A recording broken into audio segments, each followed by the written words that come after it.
She's offline, and I'm waiting for her to start it, and she's not going to be there. We're Oh, live.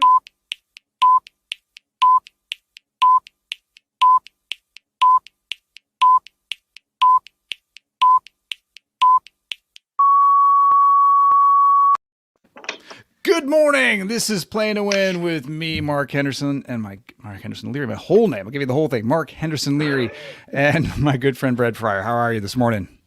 well, man, how are you? I'm really well. Did you watch Yeah, the game yesterday? there there was a game. Yeah. Cricket. It was a cricket game yesterday. Cricket game. Yeah, They call it a match. They call it a match, actually. Okay. Yeah, man. A good game. Going into it, I'll admit that I'm a huge Brady fan. Always have been, and so I was hoping he would win. But leading into the game, I had several conversations with folks saying, I want Brady to win, but I just think Kansas City is going to be too much for him. Oh, I felt the same way. Did you see the last game they played? What is that? The conference? Yeah, The championship? yeah. I think a lot of people fairly said that maybe they won that game in spite of Brady with those picks in the second The half. defense definitely pulled them through that game. Yeah. And I was wondering, and not to cast any shade on a current Hall of Famer Peyton Manning, but his last Super Bowl win looked a little bit rough around the edges. Like the team won Supported. it. Von Miller I think got the Well, MVP that game actually. So go out let's and be honest. blaze I of mean, glory. it's a team sport, man. No one Yeah, individual for is sure. going to win or lose. And look, so much of yesterday's game could be broken down into a lot of different pieces. There's a lot of people complaining about the officiating in the first half, Yep. which yeah, that definitely accounted for some points. But the second half, there was almost no flags. So what happened there? But I mean, look, the defense, Tampa's defense was unbelievable. It was brick You wall, know, absolutely. I mean, it, you see one of the best teams out there, certainly with some injuries, but with one of the best quarterbacks.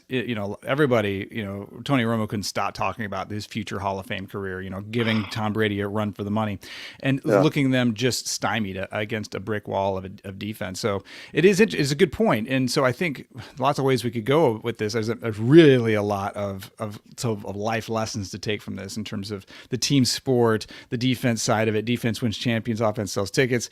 You've got the greatest quarterback of all time, certainly numerically. What did he do in that team? He played well. He definitely played well. He hasn't had all perfect days this season, but what happened to that team as a result of him and good coaching? And what were the factors that led to a really, really solid showing from a great team that started off not so solid looking? yeah. Yeah, I mean, you look at they brought in some high potent players, right? They brought in Tom Brady, they brought in Fournette, they brought in Gronk, they brought in Antonio AB, Brown, yeah, for Antonio sure. Brown. So And they it was brought pointed in out some talent. that those guys were not on the roster at the beginning of the season. They came in down the line, and those guys don't ever make differences like that. I've never seen that kind of thing. But it was like getting the band back together. And Gronk, who Oh, was dude, done. Gronk, that's one of the best stories of the whole thing, right? Gronk, I'm out. I don't play agreed. this game anymore. That's not me. Yeah. All right, one more time, Tom, just for you. One more round, and Uh, it's a ring. Can you yeah, believe how he must with two feel? touchdowns. I mean, that's Yeah, yeah, and because he didn't that even was look that good either. I thought he very much looked like kind of a Jason Witten later in this career, just like giving advice, right? yeah, But he showed up. He's like, I'm going to go to the gym, and you're in. yeah. So he really showed up. And then Fournette had a game unlike any others. He came out of college expected to be the next great thing, and just he's been strong, but not like anybody expected. And then yesterday he just had a stellar game. So yeah, man. I mean, so when you think about you know Tampa Bay, how abysmal that team has been for a generation. Um, Yeah, long time. and then you see what they were able to do. Um, do you put it on Tom Brady and say, hey, Tom Brady came in, changed the culture, instilled the belief system that we can win, not only on offense, but I mean, look, to your point, they won games because of their Yeah, defense, for sure. leading up to the Super Bowl. And although the defense yesterday's game, there wasn't a whole lot of big flash plays. They just made it impossible for Patrick Mahomes. He looked like he was running for his life, and the guy is one of the best athletes on the planet, and he looked flustered. Sure. But so is it ownership that made the moves to bring in the talent and they're committed to success? Was it Bruce Arians who identified the talent but also knew how to work with it? Because there was quotes of him saying, they're like, "Hey, how do you coach Tom Brady?" And he says, "Well, Tom's very coachable, but we also recognize that sometimes we just step back and let him coach." Yeah. He was a general on the field. So is it the coaches who brought in the talent, but also let the talent do what they do best, or was it the talent? Well, see, this is right on point. It's sometimes obviously we're really leveraging sports metaphors in our world. We like the metaphor of winning and playing a hard game at a very high level. But here's a difference that we need to bear in mind, that the culmination of success there was every factor, every phase of the game at its highest level. So the worst part of those games was so far above what most people are thinking in terms of quality and discipline and commitment and expense and effort. And so if there's one message that you take away, there's so many things that with the defense was at such a level, the coaching was such a level. I mean, talking about all the names that come into the conversation, Todd Bowles and Bruce Arians and all these other, there's experts at their highest level, all firing on all cylinders. So you really are picking at some very detailed nits about what actually, my dad was a race car driver, and he pointed out to me this very strong non sequitur, but this is a good point. He said, "Look, Squirrel. He said the winning car and the slowest car, if you look at their average miles per hour, only a couple of miles difference in terms of, and that's the difference between the absolute winner and and dead last." Yeah. Well, they say the same thing about golf. If you look at the ranking of pro golfers, from the number one player in the world to the number 100th player in the world, they're oftentimes separated by a stroke. It's of their average scores for the year. It's a very finite game, and so it's funny because as we were kind of getting teed up for this morning, I was thinking of several different scenarios, clients that I've got, and you probably have similar situations where either they've got a good team, they've got good players on the team, but they're not getting the results they expect. Or, I've even got one right now that I'm working with that, they just don't have a good team. And so the question becomes, do you pull a Tampa Bay and just retool? But where does that start? Yeah, well, right? so let's go to culture. Whether you have a strong team that's underperforming or a team that you just don't have confidence, where does it start? Yeah, so I hear the question as when it's kind of a mess in multiple facets. It's a culture problem. It's not like I got one problem I'm trying to solve for you. Like I've got a system of problems falling in on each other. How do I work my way out of that?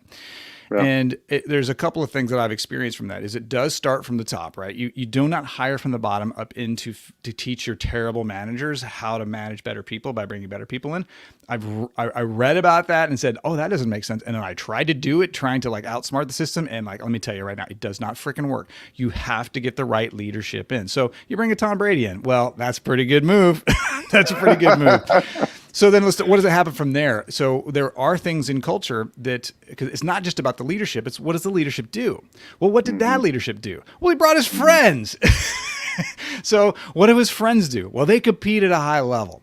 And so when you change the optics of what's going on around you, what the standard of excellence looks like, when your coach or your quarterback, the greatest of all time, doesn't eat foods that are red or orange, ever, or something like that, and you're like, well, I guess I've been doing it wrong. Let me think about raising my game in certain ways that I had never considered before. So you have access to whole new thinking.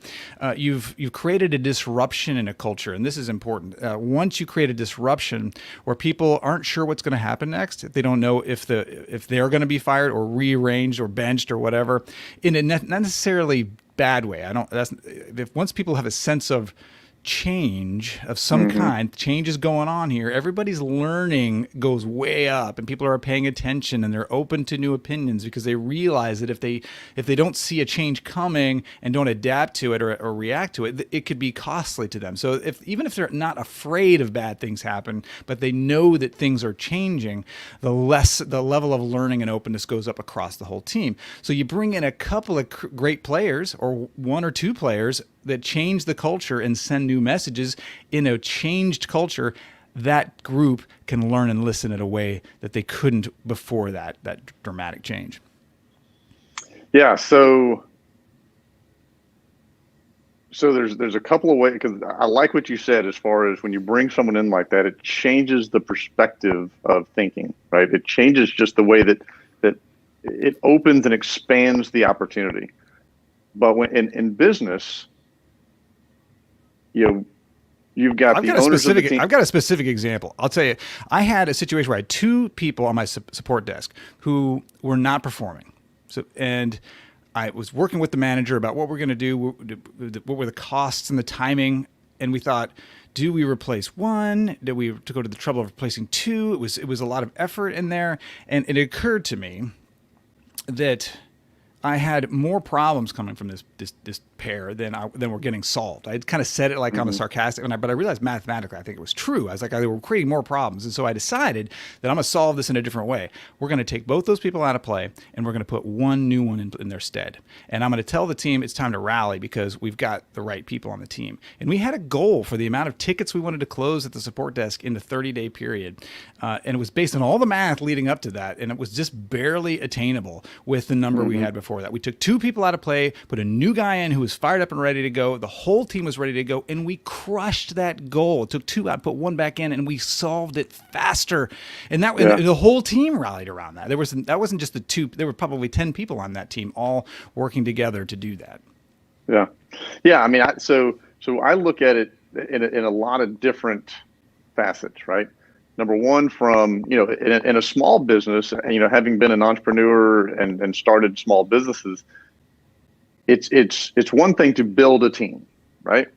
Because as you're going from zero to whatever, you can build your team and you're implementing your culture as you're building a team as you go.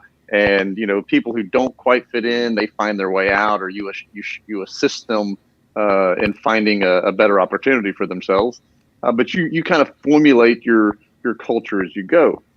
But then I've also been part of one where, I was part of an acquisition, and we bought a company with, 40 some odd employees, and, there was a culture in place. And then I come in, and this is not the culture that I felt like was going to be one that was going to get us where we want to go. But there were pieces in that puzzle at different levels that were undermining the culture we were trying to build. Yeah. And so, from ownership perspective, trying to drive new culture, trying to make sure that we got the right people in the right seats, and that people are all marching to the same beat and heading in the same direction, and all those good analogies. But when you have mid-level that's not on board, and maybe they're saying what you want to hear, but the words don't match the behaviors, that undermines everything. Yeah. Right. And so with Tampa, you had ownership who clearly was going to be committed to success because they made the actions necessary.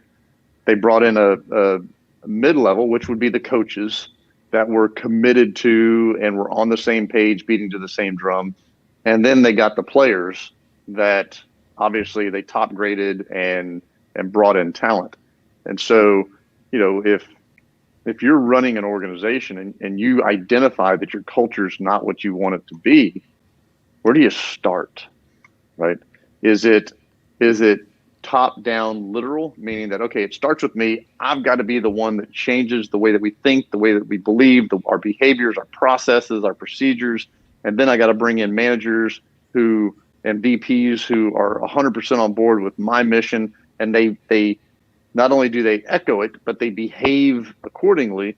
And then you bring in the A players once you have something for them to play into, or can it all happen at one time? Can you just drop an A bomb in the middle and go, all right, we're starting over, let's go?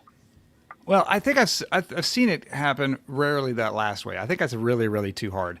I think what I've observed is that it does have to start with the top leader. And if it doesn't start with the top leader, you've got kind of say, for example, you are a middle leader. Say you're trying to transform a culture, and your top leader isn't totally bought in with seeing that you have the problem that you do, and you're not totally bought in. That there's a whole set of challenges that go with that, because you got to manage up to that. But right. So it does start with the highest level you can control. You have to walk the talk, and be authentic. From there, you got to understand your limits. And that's about enrolling the right people to do the right jobs. And that, you talked about it, right people, right seats. The only thing we're doing as entrepreneurs is making a vision become real by allowing other people to participate in it. That's the people who help us get it done. Those are the customers and clients. We're just enrolling other people, making it easy for people to share this vision. And so from a leadership perspective, you have to be able to share that burden with some leadership team in some capacity, in some way. From there, it becomes sort of like this very subjective map. If you imagine sort of the org structure of your organization, your accountability, there's going to be hot spots of like, in a culture of 40 people, there are probably between 1 and 5 people who have just an exceedingly outsized impact on the opinions of others, of what's good and what's bad and what's acceptable and what's not. And if you can either rally them, get them enrolled in your vision, or realize they're not going to make it and get them out and replaced with somebody better, that's almost always enough to turn everything else around, to begin that winning cycle and build that positive feedback loop of the belief in going in the right direction. Yeah, that makes sense. And then when you, I mean, obviously there's a lot of teams who attempt to do this, right? There's teams that clearly are going after good talent. They're trying to bring in best leadership. I don't want to say that there's other teams that clearly are not, because we know who I'll be talking about when I say that. And I don't want to continue to speak negatively over our own teams. But, when you attempt to do that, it's not an easy thing. And so what happens if you make a misstep? What happens if you make a mishire? Or, I've seen too many times where someone, they're trying to make the change. They bring someone in, and that person just isn't jiving, isn't making it happen. But there's so much ownership in that hire. Sure. That sunk cost bias. Like you get into a war and you spend millions of dollars and hundreds of lives, and you're like, well, we can't pull out now, and that's a psychological phenomenon. We call sunk cost bias. We are attached to our debts, essentially, or money we can never get back. We're trying to find a way to get it back. And what I tell my leadership teams about that, which is, it's very difficult to overcome sunk cost bias, but I just say, look, your job as a leader is not to get it right as much as it is to make the call and own the outcome. And so you make the call, you own the outcome. It worked, fantastic. It didn't work, own that. Make a change. If you're really good at hiring, really good, 2 out of 3 are going to stick with you at a great level, and 1 out of 3, you need to move them around. So you're going to have to jigger it around, and some expectations are going to change. Their situation is going to change. You learn something about the job you hired them into, and that's just normal. And so to the extent that you get comfortable with making changes frequently and not getting too invested in an exact structure and an exact plan. I mean, in the EOS world, we're always saying 20% of what you have, the rocks, are not going to happen. You get 80% of your goals for the quarter, 80% of your goals for the year, rocks for the quarter. 80% of them, that's awesome. The remaining 20%, the world is a dynamic place. Things are going to change. Things that you thought were amazing ideas are going to be terrible ideas, and some things are going to be out of your control. And leverage that 20% to see, like, this is the part we expected not to work. In terms of percentage, we didn't know which 20%, but now we do, and now we're going to react to that. That's an interesting perspective, because honestly, I've never thought of that, and I've never heard it put that way, that you can't expect to bat 1,000, right? Yeah. And we keep tying back to sports analogies, but I mean, every play is not going to go for a gain. There's Hall of Fame baseball players that bat, 330, which means they only hit the ball, 1 out of every 3 at bats. Jordan's quoted 1 billion times with, all the times that he's missed game winners and, yada, yada, yada. So you have to be okay with striking out, right? For sure. Well, and part of building a healthy. Okay with it, but like Jordan's point is, like, that's what throws you off. If you get stuck in the losses, it's over. Like, I'm the greatest of all time, and if I got stuck in my losses, I'm ended years ago. It's the goldfish mentality. You got to turn the page. You got to have that short memory. Okay. I was waiting for you to bring Ted Lasso into Absolutely, this. Man. Ted Lasso is wisdom for the ages. Lasso. What animal has the shortest memory? The goldfish. Be a goldfish. Be a goldfish. Be a goldfish. Yeah. So yeah, I mean, and that's right. It's if something doesn't work out, dump it and move on. If you don't make the goal, that's okay. Keep fighting the fight, right? But recognizing that, a missed target or a rock that didn't get moved doesn't mean failure, right? It doesn't mean, lack of success. Because I mean, look, if we all hit 1,000, we would all be, sitting on a hill somewhere, soaking up the rays and toasting to the good life. But you expect to have some miss hits along the way. You expect to have some missed shots, or, a fumble or an interception. That's going to happen.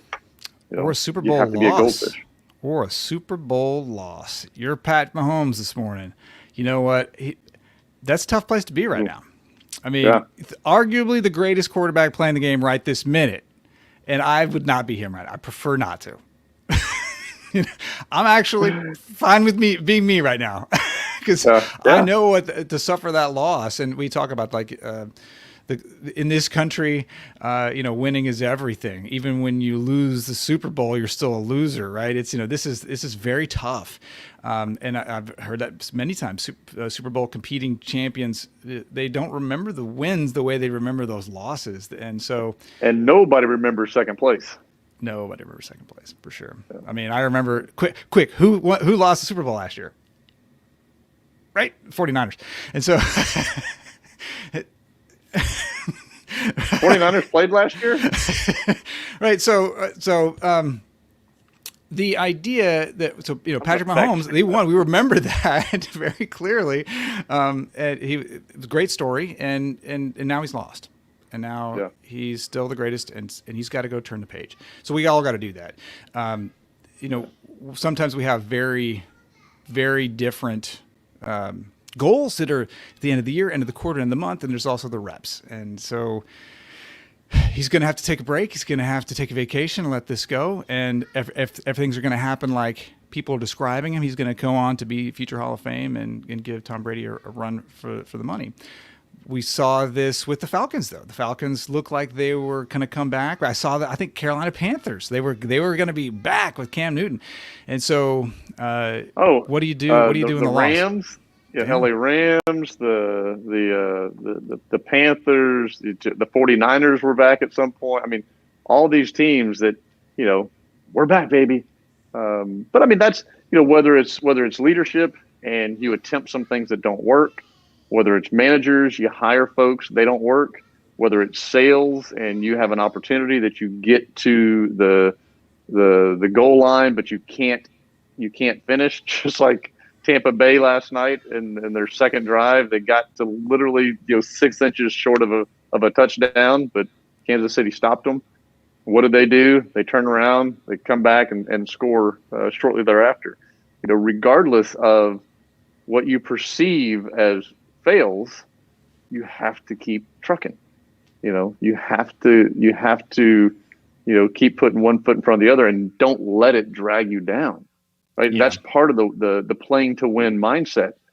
It's psychologically, we always remember, to your point, we always remember the negative. Yeah. You always remember the bad things that happened to you, but we rarely celebrate the wins, and we rarely take credit for the good things. For a lot of us, we just take the good things for granted because, oh, well, that's just part of doing what we do. Well, to your point on to turn a culture around, what I have experienced is when we go to this mentality of we need to win the championship and we need 5 grand slams to do it, and stop not making grand slams, and the team is like, just a base hit. What we know about this is that the goal is 10 and everybody's been hitting 3 and 4 and 3 and 2 and you just live with this low accountability. We accept low performance and we just keep swinging for the fences and we keep not getting there. To what you said a minute ago was so true. We have to be able to not just celebrate the wins, but we got to flush the losses away. We've got to have a constant culture of winning, even if they're small, even if they're base hits. And we got to recognize that. We got to understand the gap between where we want to be long-term and where we are right now, and set a goal that's relevant and realistic and reward for progress, not perfection. You got to create, you have to feel like you're making progress. Otherwise you will run out of energy. What that reminds me, my grandfather used to always say when I first got in sales, my grandfather used to always tell me, hey, just remember nickels and dimes add up to dollars. And that was his way of telling me that, don't worry about swinging for the fence every time. You got to get those base hits. In sales, you got to get that. You got to get activity. You got to get the small victories to get to the big victories. In business as a leader, if you can't change your culture overnight, you've got to begin to see a shift in momentum. You got to be able to see a shift in belief. But the belief system of a winner, right? We talk about IR, identity, which is our self-worth versus our roles and responsibilities, I versus R. With our roles and responsibilities, there's a constant roller coaster, right? One day you feel like you're on top of the world because something goes good, and next day you feel like you're a bum because you lost the deal you thought you were going to win. That's our role side. And our roles, we're always performing well and we're poorly, and it's just a roller coaster. On our I side, our identity, our inherent self-worth, we have to figure out, how do we always have the identity of a winner? How do we always have the belief system and the behaviors of a winner? Regardless of outcomes, what are the behaviors of winners? And you have to really understand the psychology of the winning mindset, playing to win, in order to maintain it. For sure. Because those troughs, those valleys, whenever things don't go well, they can last a long time. Yeah. If you don't have elasticity to spring back and say, okay, you know what, some will, some won't, move on, let's go. Come on. I'm a winner. I'm going to keep trucking. Exactly. The game of figuring out that important identity, or what that identity is, that's deep work. And that's probably a good topic for next time. But because if you just think of your identity as a winner and you reverse engineer it back to trying to be Tom Brady or Patrick Mahomes or a great sales guy unintentionally, that's not really going to be successful for you.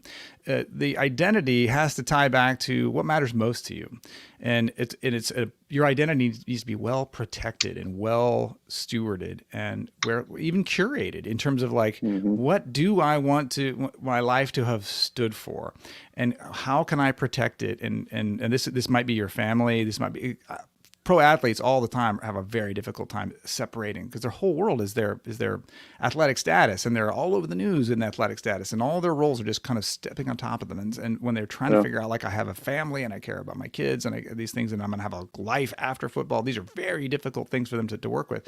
Those of us who run businesses, it can be difficult too. People who are in sales positions who associate their ability to make money with their ability to be useful in their family, very hard stuff to try to separate out and say, like, am I really a human being who has compassion and contribution on the planet, and I'm a spouse, and I'm a father, and what matters most?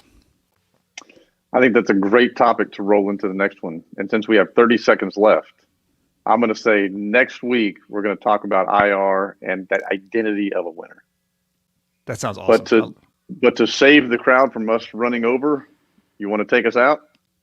Well, absolutely, I will. So today was such a great conversation to talk about the patterns of winning, turning a culture around, and it starts with understanding your role as a leader and making sure you've got the right people setting the right example. But don't forget, you have to start with wins. You've got to build your culture around a constant repetition that you're making progress. The small wins are what wins the game. Big wins are nothing but a culmination of repetitive small wins. We'll see you next time. Now, next time with Plan to Win with Mark and Brad. Take care. Have a great week. Happy selling.